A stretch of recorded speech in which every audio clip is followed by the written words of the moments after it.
All right, everybody, welcome to another episode of the Multifamily Movers podcast here, hosted at South Coast Commercial. I'm hosting this one today. My name is Alexio Barbara. I'm a VP of Investments here. And today I have the honor of introducing Brandon Burns to the podcast. He is a 1031 exchange guru at Investors 1031 Exchange here in town. They are our go-to exchange accommodator for 1031 exchanges. We're going to get into that today. Without further ado, Brandon, welcome to the podcast. Thank you for being here. It's a pleasure to be here, Alexio. I think one of the things that I've realized as I've gotten older is good people matter. And when you find good people, you should keep them close. And I'm glad that we've been able to be friends and do deals together over time. I mean, I remember, I think we met initially 5-6 years ago, the steps downtown by the convention center, doing a workout in the morning. And then Nasty work. Sweating. Been involved from anywhere from capital raising and now 1031 exchanges. So I'd like to think that I'm a good judge of character, and you've always come through on your end. So I appreciate that. Let's get started. I think a lot of our listeners just would like to know what a 1031 exchange is and what is a 1031 exchange accommodator? Why don't I let you get into that? Great question. And it's a really niche thing, right? So there's two parts of the tax code that allow either tax breaks or tax deferral for people that own real estate.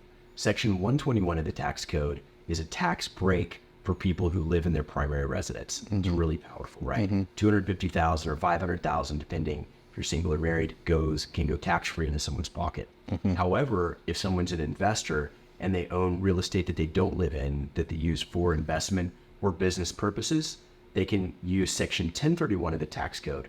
There's a number of hoops that someone has to jump through, and if they're able to jump through them fully, they pay 0.0 taxes. And that's significant, right? So, you know, I had this older lady who did a 1031 exchange into a 12-plex in Mission Hills. This is maybe 2 years ago. She told me, she said, Brandon, real estate has changed my life. Sounds cool, mine too. In what way? And she said, I was a teacher. And when I was 28 years old, someone told me that you need to buy real estate, you need to own real estate. And she said, I took my summer as a teacher, all my friends went to Cabo, or, you know, they're at Pacific Beach, out having fun drinking. She said, I got a job as a checker. And it was a terrible job, but it allowed me to save enough money to, at that time, put a down payment on a duplex. And then every 5 to 10 years, I 1031 exchange into a larger property. She said, today, I'm going to be getting $15,000 a month after everything is said and done. And that's life-changing. She said, I can do really nice things for my grandkids. I can live in San Diego where the cost of living has gone up so dramatically. And she said, I just don't know if as a teacher, I would be able to do that on a teacher's pension, retire salary, whatever that is, right? Whatever they give teachers, I don't think it's enough to have a high quality of life in San Diego.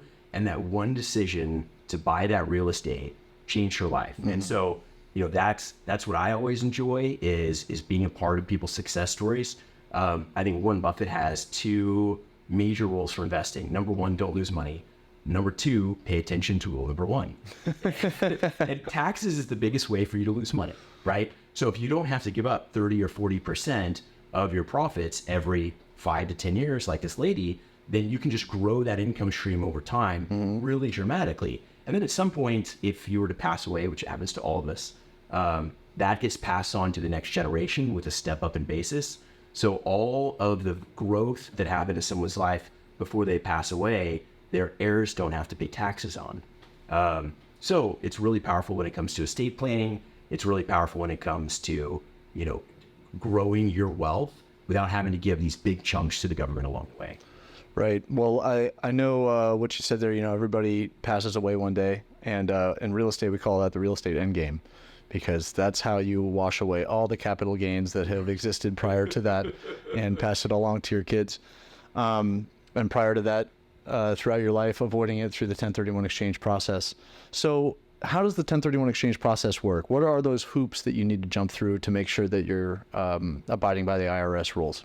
Great question. There's 4 major things that someone needs to pay attention to and that the IRS requires them to do. Number 1 is a time component. So when someone has a close, has a settlement statement, whatever day that deed is recorded in the new owner's name, 2 clocks begin.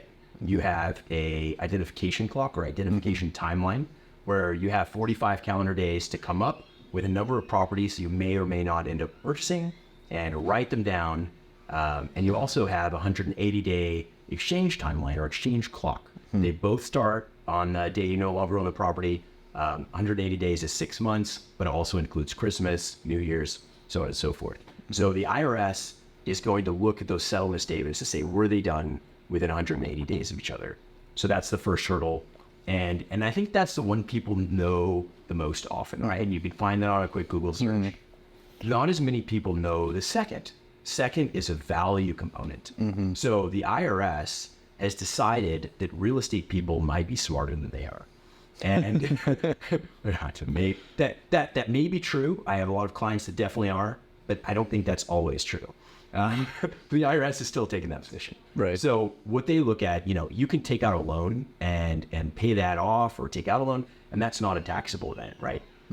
So what the IRS looks at, they don't look at the loan, they don't look at the basis, they don't look at what you paid for the property, they don't look at the repairs that you've done on the property. What they do look at is your sale price, and they actually look at what they define as the net sales value. Okay.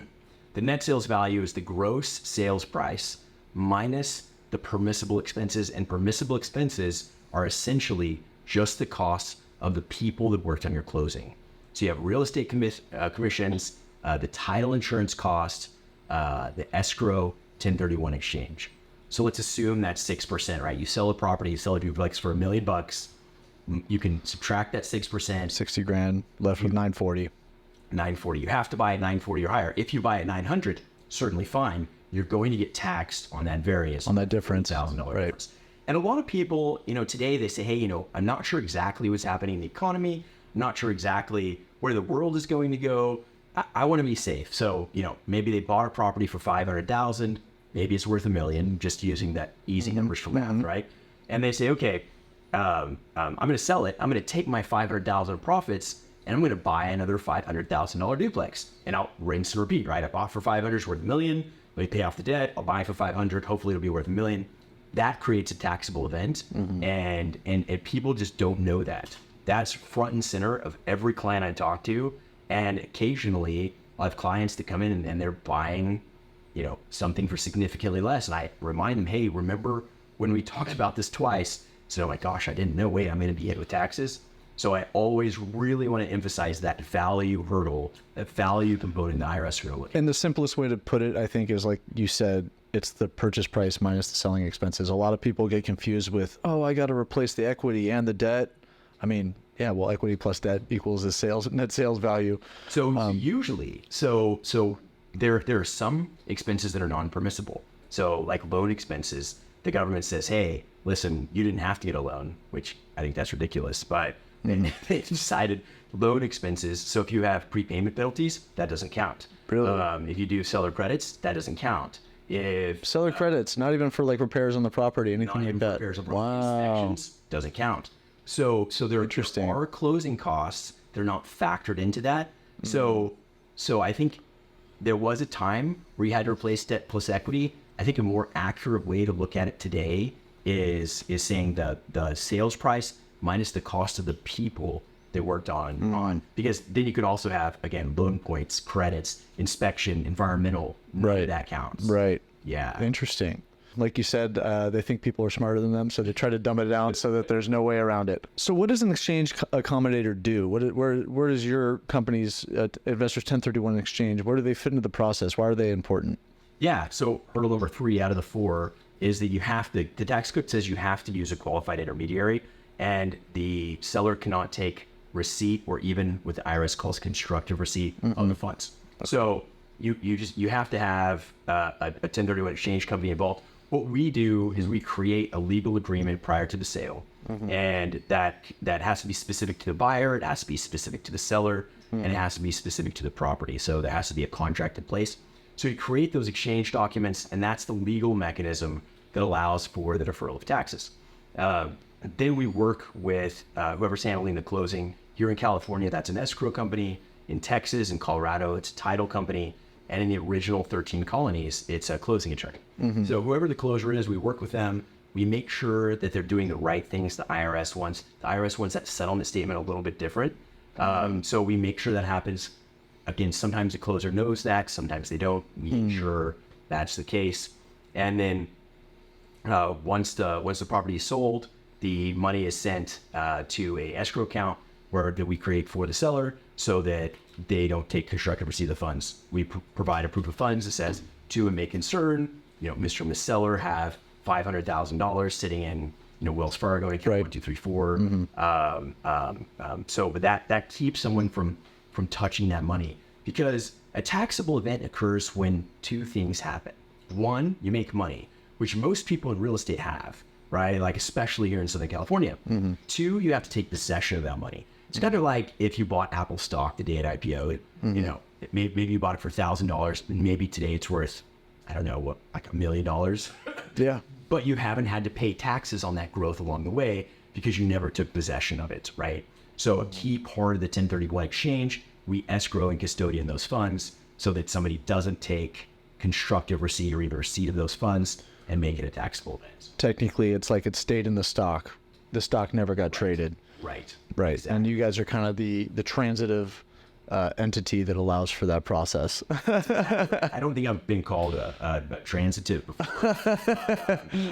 I think that's a good description. I'll take it. All right. Well, let's go, Brandon. So there's a couple types of exchanges. I think more people are familiar with the traditional 1031 exchange. You sell a property, identify 45 days, close within 180. Can we talk about a reverse exchange? Yeah, so reverse exchange has become wildly more popular. I haven't even been talking about them, and we did 5 this month. Like, it just kind of exploded out of nowhere. So a typical exchange, a forward exchange, a normal exchange, sell a property, buy a property, fairly straightforward. It's like $1,200 to do the whole thing. A little bit of plug and play. Right. A reverse exchange is where you go buy a replacement property before you sell what you have, and then you go sell what you have. Now, one of the rules for 1031 exchanges, you can't 1031 exchange into something you already own. So what the IRS, I think it was maybe 13 or 14 years ago, they came out with how they want it done if somebody's going to go in a reverse order. They call it a parking agreement. I've had clients call it a halfway house. I had a religious call it purgatory. A religious client call it purgatory, which is halfway between heaven and hell. Right. But the IRS calls it a parking arrangement. Okay. And so what they want the qualified intermediary to do is we create a single purpose entity to temporarily take title of the property. So the seller no longer owns it. It is owned by a brand new person, entity, thing. But the buyer is not on title yet, because an exchange ends when one of two things happen. Either you reach the timelines or you take title to the replacement property. So that the exchanger, the buyer who's buying it, is not on title yet. So it's parked in kind of this halfway situation. Right. Then we create a 60-page legal document and we assign all rights and everything to the exchanger. So we create a lease for $0.0. We create a promissory note where the buyer is loaning the money to himself. We create all these kind of custom things. So there's a little bit more legal and title work that goes into it. And then once someone sells what they have, then they forward exchange into this property that's been parked for them for this time period. Now, one of the things that when dealing with the IRS, they're a little bit Nazi, right? I feel like they're the mafia. They're like, you get money, I get money. Don't give us the right amount, we'll break your legs and send you to jail.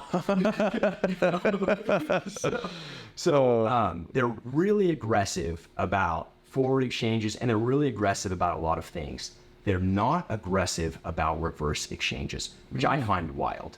So if you are able to buy, the day you buy a property that's clock start, right? Same time frame, the 45-day clock doesn't matter, because you don't have to identify something. You've clearly identified and closed on it, right? Right. So you're identifying the properties that you're going to sell. So you have 180 days to sell what you have. If you're able to do that in 180 days, that's called a safe harbor reverse exchange. If you don't do it in 180 days, it's called a non-safe harbor reverse exchange. A number of times, the IRS has challenged reverse exchanges that took longer than 180 days. Some have taken years. And they've challenged them, taken them to tax court, and to date, the IRS has lost every single challenge. So I tell clients, like, hey, it's certainly better if you can do a reverse in 180 days. Safe harbor, totally, like, you're good. If it takes longer, you might be good. You could be the first person in the history of ever that isn't good. The IRS, right? It ends up making a martyr out of it, if you will. But to date, it has not happened. So that can be really powerful, and it can take a lot of the uncertainty off the table. Right, and I think that's what so many clients have a hard time. We have a lot of elderly clients, and they don't want to put themselves in a position where they're pigeonholed after they close a property to find something that they're satisfied with within a 45-day period. Especially in this low inventory environment we're in, there's not a ton of good stuff out there all the time. Right. Yeah. And so in this scenario, they're able to find a property that they love and they can close on it. And it gives them all the time in the world to still sell their property at a price that they think is reasonable. They don't feel pressured on any side of it. Now, one of the drawbacks of a reverse 1031 exchange, it's not all rainbows, butterflies, I'm sure. It's all rainbows, butterflies. Sunshine. Yeah. So the main drawback of a 1031, a reverse 1031, is where does the money come from for you to purchase something prior to selling what you have? And additionally, while the property is parked, most traditional lenders are not going to put long-term financing on a property that has a temporary title situation. So it can be difficult to get long-term financing, and so you have to figure out where that money can come from. Got it. If someone is wealthy and has the ability to write a check, no problem. But not everyone's in that situation. I certainly would not be able to write a check for a couple $1 million. Right. Who can do that? Some of our clients can, but certainly some cannot. Right. And that's reasonable. So a lot of times you have to get some kind of bridge lending, or hard money lending, or some other type of alternative financing in order to purchase that replacement property. There's a number of good options that are out there, but most of them aren't super cheap. Right, you're looking at high single digits, low double digits on the interest rate. Points on the loan, prepayments, things like that. Anywhere from 1 to 2 points. And it's also, in many cases, it's not long-term financing, so there is the stress of having to refinance that loan when it comes due. At some point, right? So a lot of lenders will say, hey, we'll require a minimum of 30 or 60 days, and the loan will be for a term of 12 months with a 6-month extension. So there's certainly more breathing room in there, but then there's a cost to that. Often that cost is significantly less than paying taxes. Still, it's not ideal to be like, gosh, I did this deal and I had to spend $30,000 or $40,000 on financing if I held, if it took 6 or 7 months to get it done, right? Well, I think I think a lot of people really are weighing their options when it comes down to this. Like, do I have the money to, sitting idle, ready to buy a property before I sell another one? Right. That's a big question. If people don't have the money yet, this isn't an option for them because, there's no way to even secure the 20% down payment that might be required for that if you don't have it. So you need to find out if you're qualified first, and if this isn't even an option for you. But it can be so powerful. I'm in the middle of a reverse exchange right now at Vista, and there's a group that owns a shopping center, and the right next to it, there's another shopping center, and it came up, and they have the first right of refusal, and so they have to move. That if they don't close on it, it gets taken to market, and it's adjacent to their property that they've had for a really long time. They want to move on it. They need to move on it. And so for them, a reverse exchange was a great option because they said, okay, nobody else gets a crack at this. I get first crack at buying it. And unless I say no, or unless I can't close within a reasonable amount of time. So they said yes. And they said, but where's that money going to come from? They went and got a loan. They were able to buy it. We're able to cash out some other assets to supply the financing. That's exactly right. They're going to take a couple of other smaller assets they have that maybe aren't performing as well, they don't love quite as much. They're going to sell those and use that money tax-free to then own this other retail property. Okay. So for them, that's it's the property that they want. This property in particular is more important because it's adjacent and it's the same business that they already operate. 100%. Right. So that for them, a reverse exchange, wildly powerful because otherwise, for them to go free up the money, they sell a couple of smaller assets that maybe aren't performing as well, and then those assets, because they've owned them for a long time, are going to take a 40% tax it. Right. So now they have 40% less dollars that they can put in, and it just creates issues. The reverse exchange for them was a very powerful thing. Awesome. Well, we've talked about forward exchanges, reverse exchanges. Are there any other type of exchanges that are worth talking about here? There's a built-to-suit or improvement exchange. So this one doesn't apply to everybody, but let's say you sold a property and you didn't have any debt on it. Let's say you sold it for $1 million, and you're looking for your perfect replacement property, and you found a great fixer-upper for $800,000. Okay. Option A, you buy that fixer-upper for $800,000, right? But there's a delta, there's a variance. You're going to get some boot. That's what the IRS calls that money. You're going to be taxed on that roughly $200,000. Right.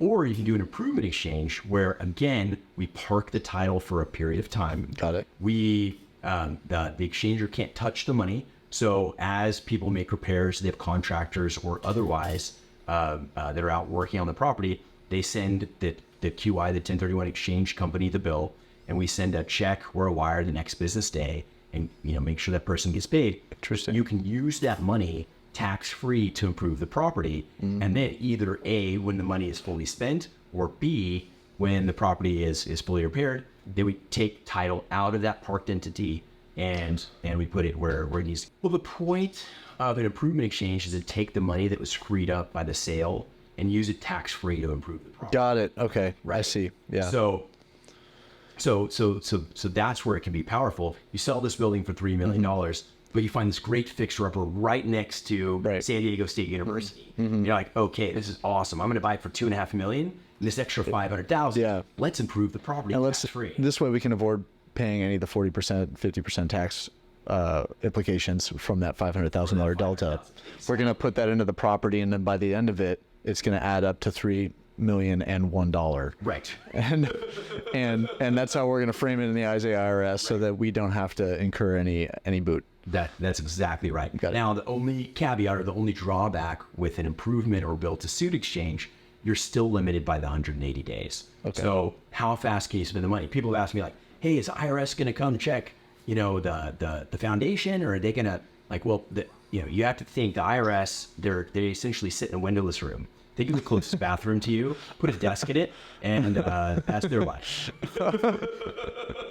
Take out the toilets, put a desk in it, life, right? So they're flipping through these papers. They're tracking the flow of the money. So you have to spend all the money, that the IRS isn't going to come, check the foundation or run comps. But they are going to check the dates to make sure they add up. They are going to check the dates. They are going to check the flow of money. That's what they're going to look at. Okay. One thing that's really interesting to me. So I was doing a presentation. And you mentioned before you have to replace, sometimes people think you have to replace debt plus equity.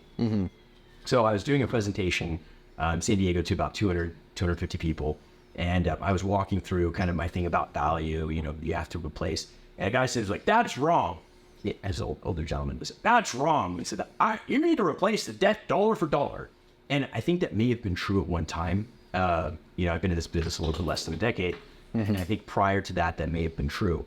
But I said, I don't think I'm wrong. I've done like 4,000 of these. I'm almost certain I'm not wrong. He's like, you're wrong. You dummy, man. You're wrong. So, okay, let's look at what the IRS, the information the IRS collects from us. Okay, let's use. If I'm wrong, I'm glad to admit it. But if I go get an In-N-Out burger, if we went and got an In-N-Out burger after this, the IRS is going to have no idea that we're doing it. What they do know is what we tell them on our tax return. So it's really interesting to pull up Form 8824.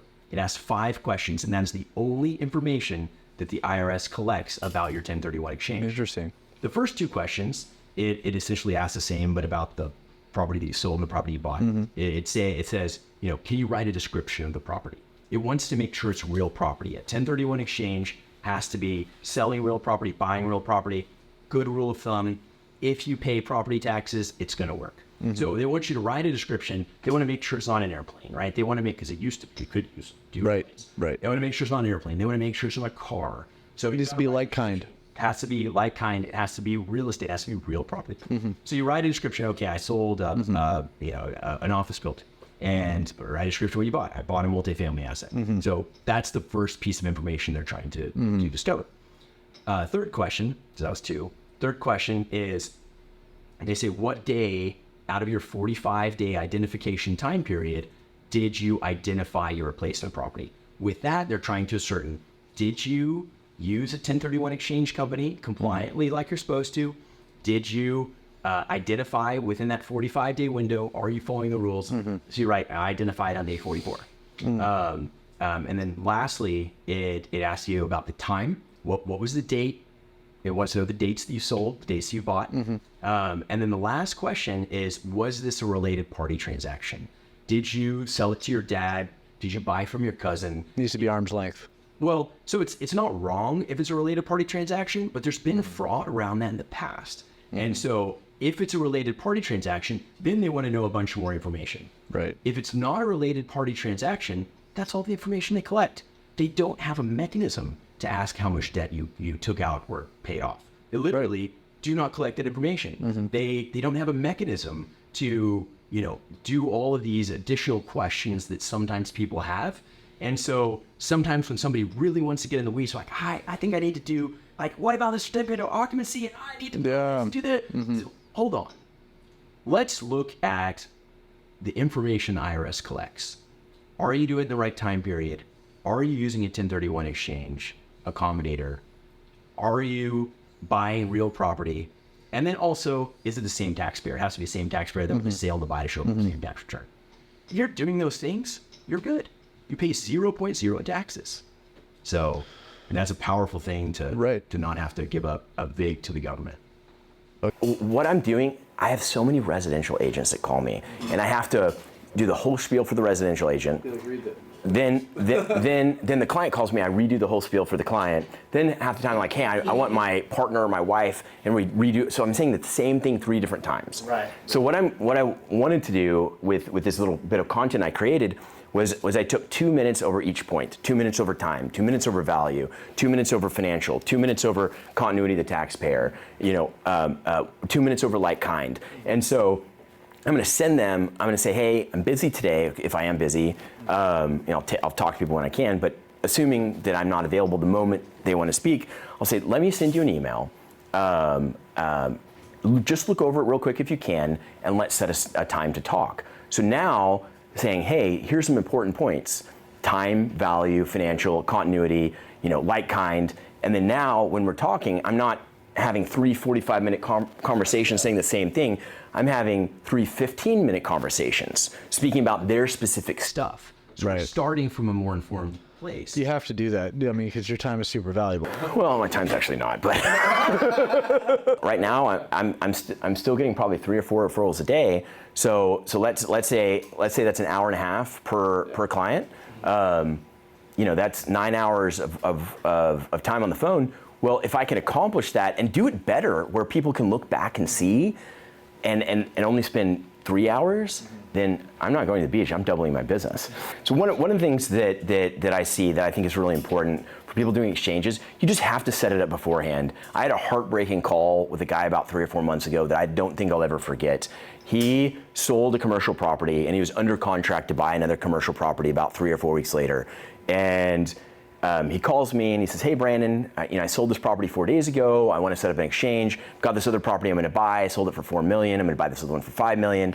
And I had to tell him, I'm sorry, you are not eligible to do an exchange. It has to be set up beforehand.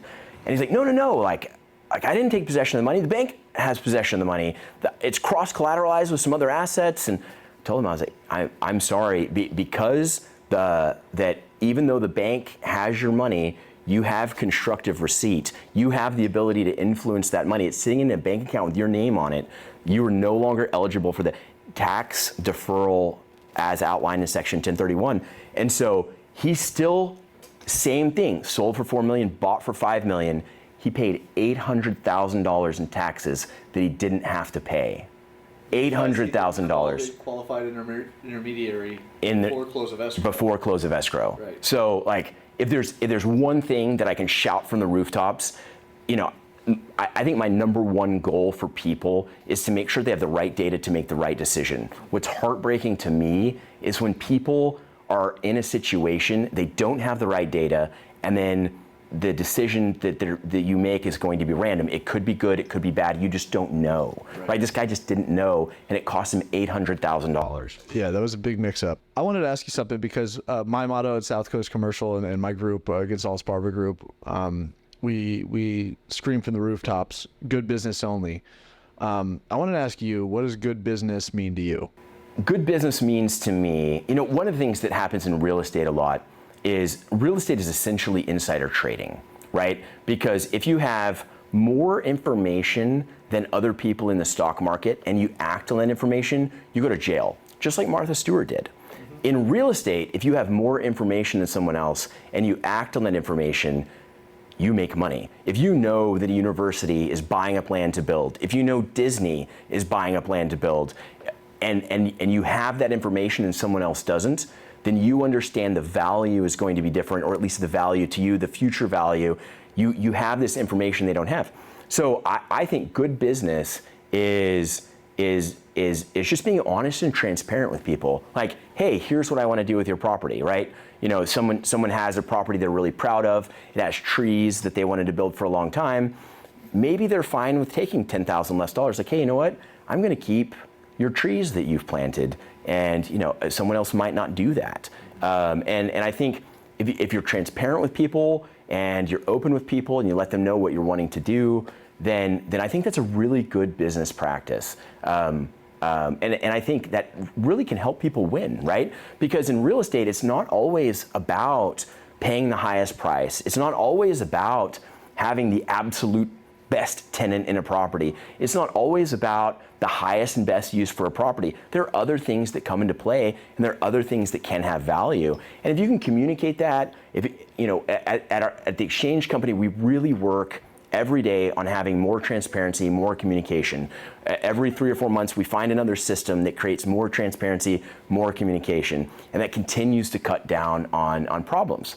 Last year, we had an exceptional employee, and a lot of clients would call his cell phone, and that worked great. He was exceptional. Our clients really, I think, enjoyed the personal touch, but he left, and when he left, some clients were still reaching out to his cell phone, and then they weren't able to get a hold of him because he no longer was with the company, and he was doing other things, and so that created a sense of panic. And then for the first time, they call the main company line and they get someone right away. But for a moment, there was panic, like, hey, what's going on with my money? What's going on with my transaction? Right. And that's a really terrible thing. And so I swore I never want that to happen. So we put processes in place. Hey, how can we have more transparency, more visibility, more communication? We want to be available for clients, especially when you're managing, $3-4 million in some cases, or more, in this qualified intermediary, and they can't get a hold of, for example, the bank who's holding their money.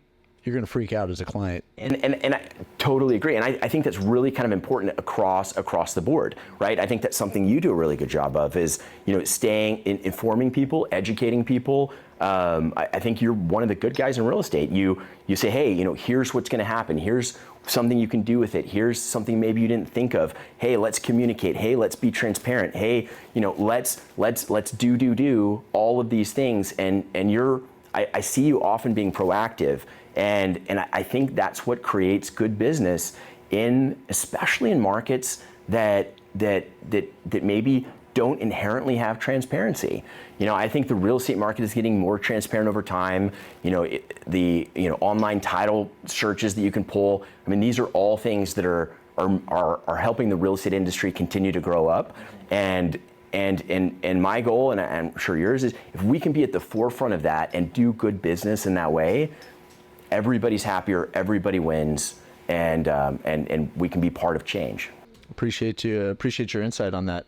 I wanted to give you an opportunity because I there's a lot of intermediaries out there. What makes investors 1031 exchange the best suited to handle people's exchange and be their qualified intermediary? Do you have anything that sets you apart or is coming up in the near future that you'd like to talk about? That's a great question. I certainly appreciate it. I have a great answer.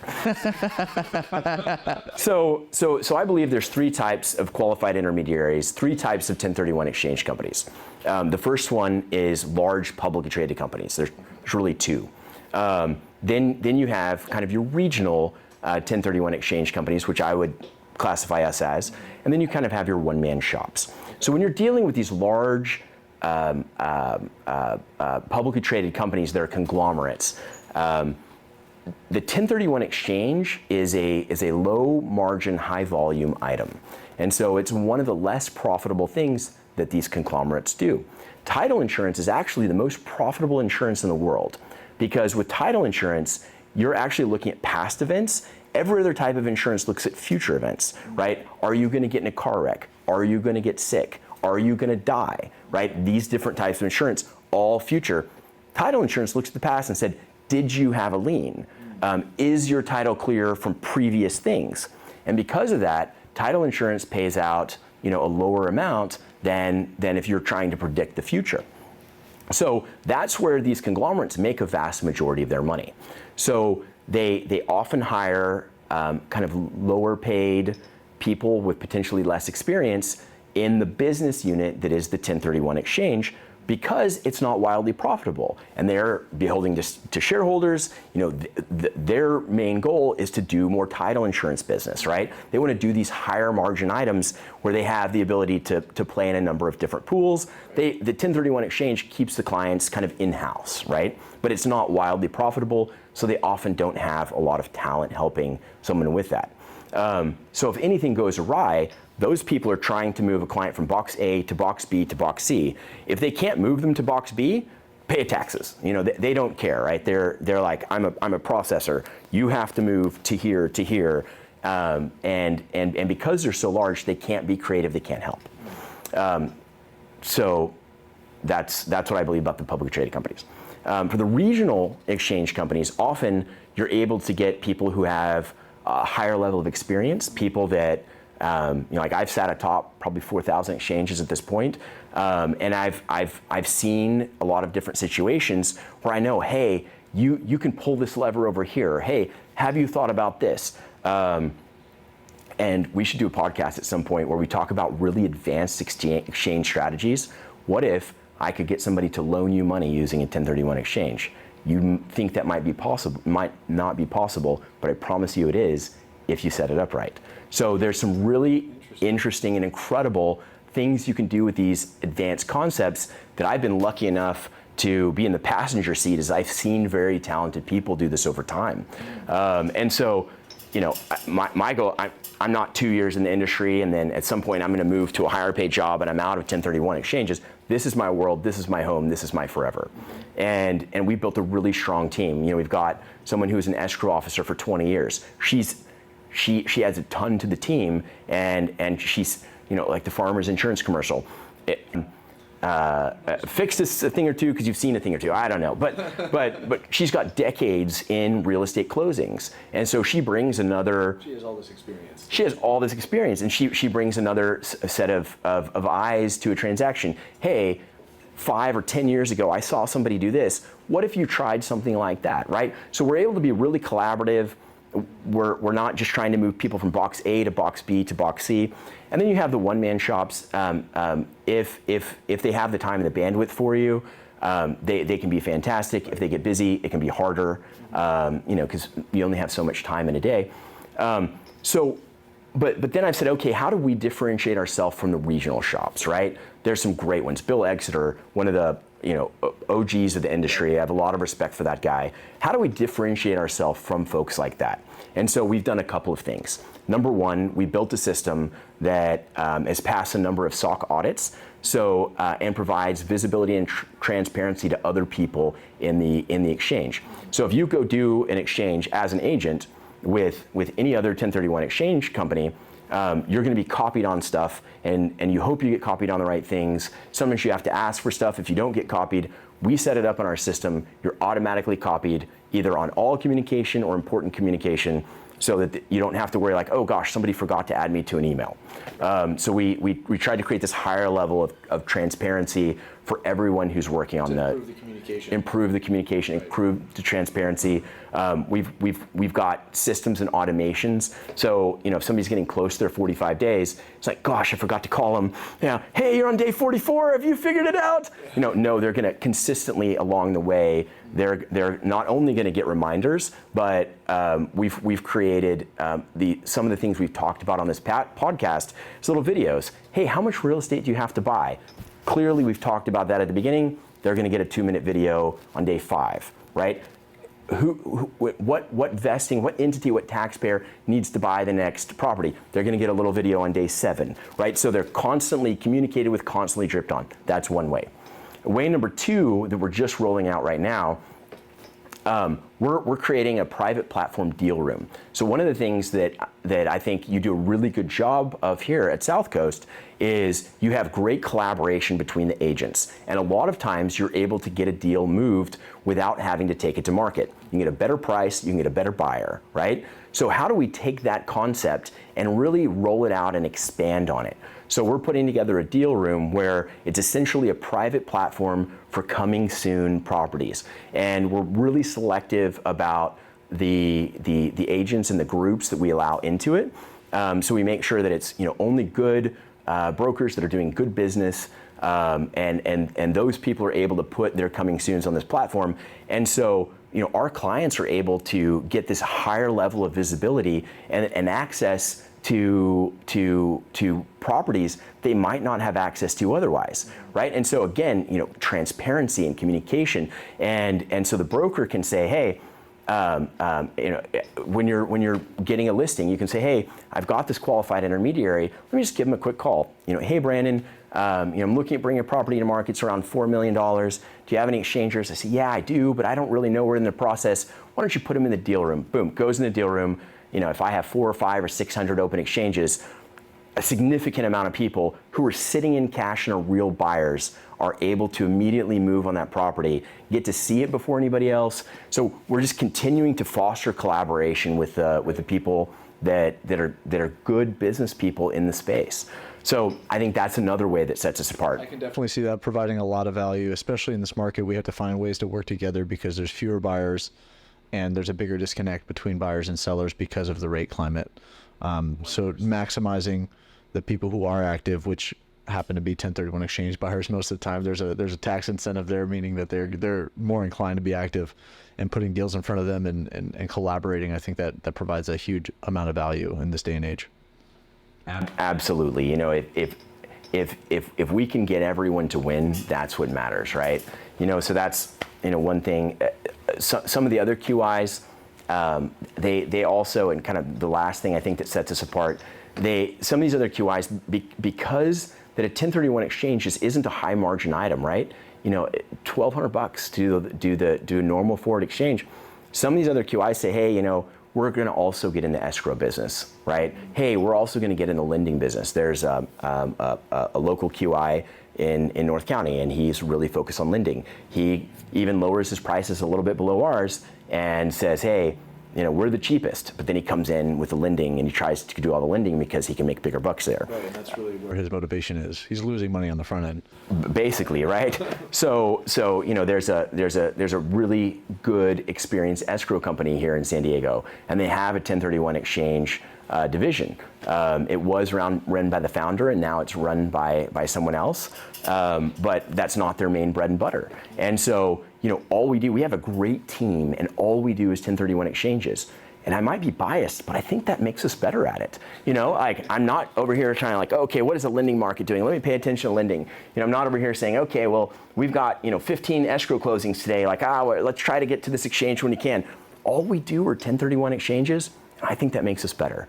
So if we can be more creative, if we can be more consultative, if we can be more solution oriented, if we can be more transparent, if we can provide a platform where everyone can connect, if we can have better tech, we can have better security, and at the same time just only focus on that, that's where I see us winning. And I'm really excited to be in this industry. I came back from an annual conference. So the association that all 1031 exchange qualified companies are in, qualified intermediaries, is called the FEA, Federation of Exchange Accommodators. And in order to be in this association, you have to pass a background check, and you have to have certain standards in your business, and it's good. We had our annual conference in Santa Fe about 3 weeks ago. There was about a little over 100 exchange companies there, probably 150 people, and there were 10 of us under the age of 55. I look like I'm 19. I'm actually 40. But blessing and a curse. But so I looked around and went and bought some drinks with some of my compatriots and said, hey, we really need to make sure that we're doing the right things and we're continuing to push the envelope as we continue to move forward, because a vast majority of people who are at the conference, I think it's unlikely that in 10 years they're still going to be at that same conference. So, my hope and my goal and my joy is that I hope I can continue to be better every day. I can continue to create better standards for my company. Trying to get involved in the FEA, trying to help set better standards as we continue to move forward, so that just everything continues to improve. We've seen the stock market just wildly, right? The 80s, you have these bonds and in the 80s there was no transparency in the stock and bond market, right? So people were physically trading stocks and bonds. They created the junk bonds. They created some of the subprime stuff that ended up creating 2008. And over time, we've seen there's be so much more transparency, so much more visibility. And it's just created a better environment for people who want to be in the stock market. And I think the real estate industry is 20 or 30 years behind that. And I really think we're on the verge of doing the same thing with the real estate market that the stock market's done. And my goal and hope is that I'm a part of it, and I'm grateful that you and I are able to march shoulder to shoulder moving forward as we do this. They say rising tides lift all ships, and I think you and I are there probably at the levee trying to rise the tides as fast as we can.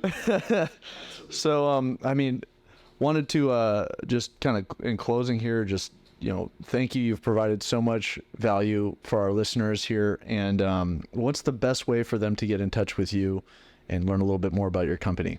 So I'm really easy to get in touch with. I don't have a wife. I don't have a kid. I don't have a dog. This is all I do.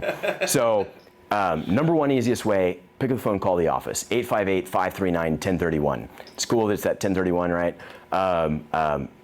Feel free to email me, Brandon@i1031x.com. I like investors, X kind of like exchange. Brandon at i1031x.com. You can follow me on social media. I like to post real estate memes. He is the meme lord, by the way. If you want to wake up in the morning and laugh about all the real estate drama, that's what I do. And I look forward to opening your Instagram and watching all the memes. I just like to laugh with my friends. So I post real estate things and other funny things in my stories. Brandon.the1031guy, THE1031GUI. Brandon.the1031guy. You can find me on Facebook, Instagram, LinkedIn.